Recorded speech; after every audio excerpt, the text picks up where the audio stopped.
Motivation, the show that is designed to give you more happiness, fulfillment, joy, and obviously more motivation. In this episode, we're going to talk about playing it safe versus going for the dream. We're going to talk about whether you should stay in your comfort zone, whether you should go for that dream career that you've always wanted to go for, or whether you should stay in your comfort zone. So I'm going to share with you three things that you want to think about, three things you want to consider if you are currently in a position where you know that you're in a safe zone.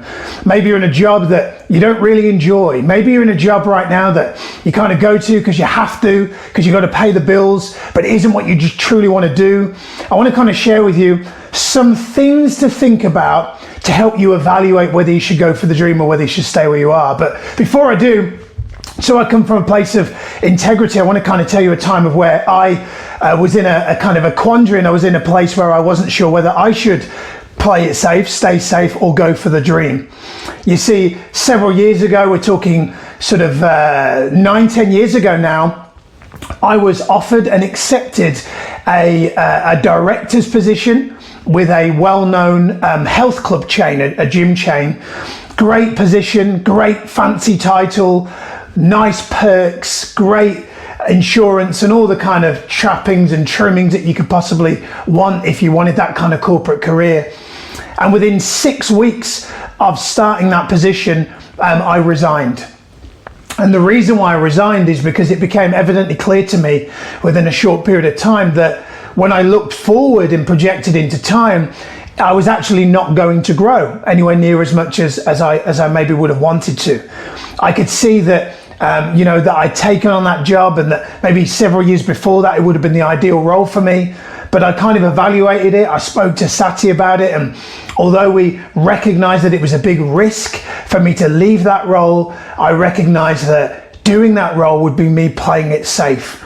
And I could kind of look into the future and see that had I stayed in that role, it would have compromised my core values, compromised who I was about as a human being, all the personal development that I was learning up until that point. I actually felt, as I tried to imprint some of it into the business, that there were certain people in the business that were higher up in the food chain that I could tell were not as committed to growth as I was.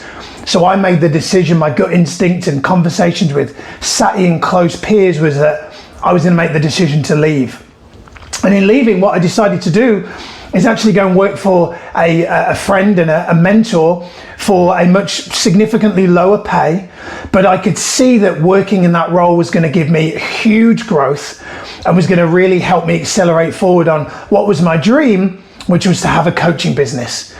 And I left that glorified title director position, which will remain nameless, took on that low salary, and here we are just a few years later.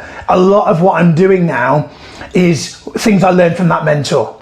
And had I not taken that jump, nothing against being in a job, nothing against being in employed world. At one point I was in employed world for 8 years and would have probably never left had I not been let go. And I love that because I had a great leader and somebody that I was inspired by and truly felt that I had was a real values fit for.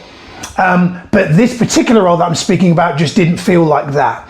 And probably the fact that I'd been lucky and had a job before where I'd had a great values fit made me realize that, do you know what? I'm not against employment, because I left that director position and went back into employment, but somewhere else for significantly less pay, because I recognized that I was going to get a lot more in terms of spiritual, emotional growth. So I want to share with you three things. If this is resonating with you and you're in a position where you're in a job that you don't really enjoy, or maybe you've got a business that is not the dream business for you, and you kind of want to think, is this all there is? Or maybe you're in a position where you're thinking, I know I've got more to give.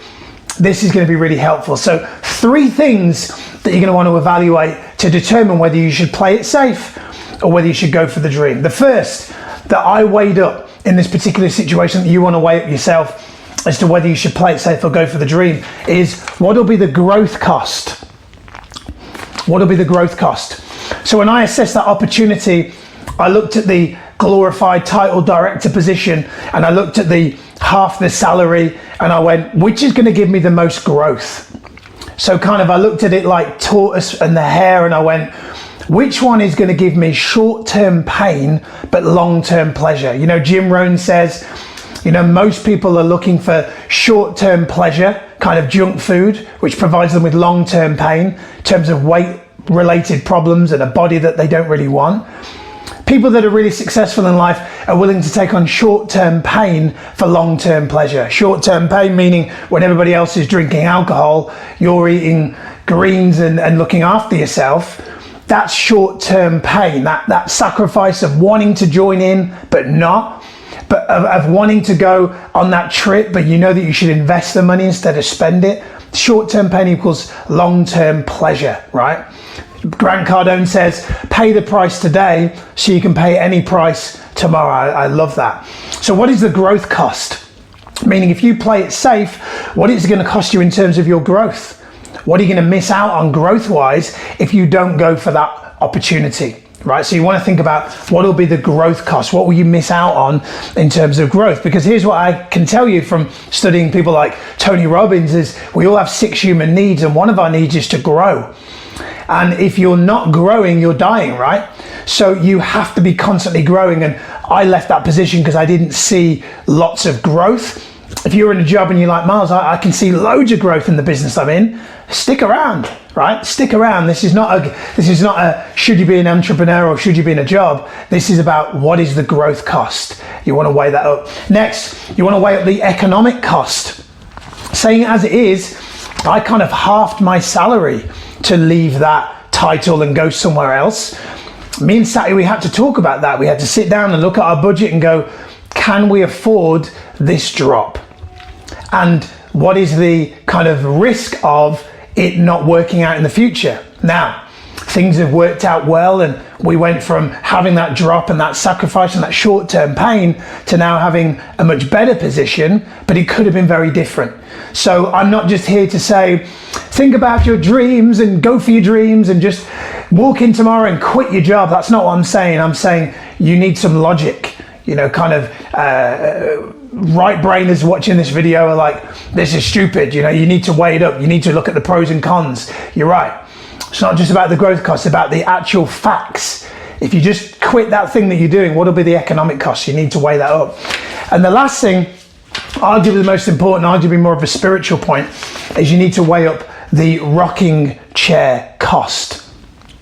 What that ultimately means is if you're at the end of your life looking back and you were sat in the stereotypical rocking chair, reflecting, thinking about things that you'd done that you were happy with, maybe things that you'd done that you weren't happy with, you want to think about what would be the cost. If you look back on your life and you're the stereotypical 90 years old, what would be some things that you would regret if you hadn't done it? You know, I've watched videos, I watched a documentary a while ago, a group of people that were, 100 years old, talking about their life and the war and things like that. And all of them were asked, do you have any regrets?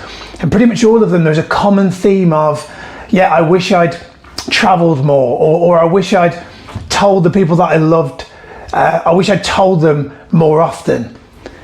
So you got to weigh up, you know, what'll it cost you if you play it safe and don't go for your dream? Spiritually, emotionally, what is it going to cost you if you don't go for your dream? You really need to weigh that up, and you really need to think about, is it worth that end of life regret if you don't go for the thing that you know that you truly want to go for? So that's it. I hope you've enjoyed this video. If you have, as always, hit like, hit share it with the people that you love, and also book yourself in for a coaching call. There should be a link somewhere, I think underneath this video, booking for a coaching call.